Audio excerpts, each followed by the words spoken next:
Hatram'izao za sy tonga saina fa hoe raha valay fity nanaraka atrany ambovy le tsikitsikindry hatram'izao za lasalasa saina rehefa ho atrano tokamokamo masoko mangano hoano to manotranao le toerana niaonantsika farany to misy ny anaranao eto tonga atrany ampianarany to tsy mino ny saiko tam'le veloma mandrapiony fa miandry anao fono rovinanay vo mba iony de niala elo anaty komamiravira nanarana fonany lasa irahira rovinindray angongo sefty sisatso may sisisaty am refeko milay de zay matsara lefitsikynao asisandraindray tantara sisa lefitiavatsika hatram'izay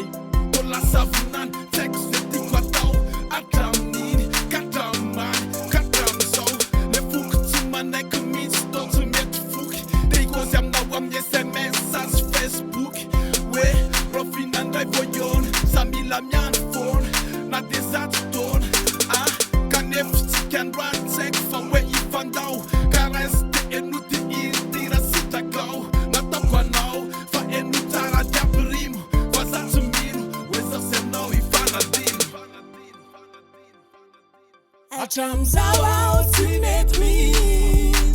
fa hoe zao sy anao ifanadino ka izara ilay lalana isampanana hatram'ino ka hatram'izao ifokom-bola ty anao sainoko boniko ay samirery satria fitisy ante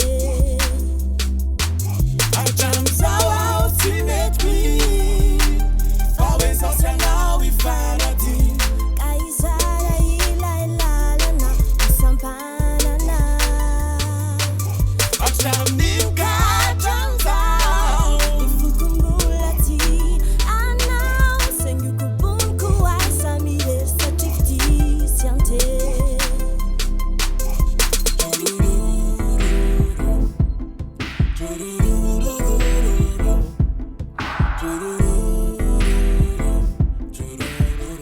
Yeah.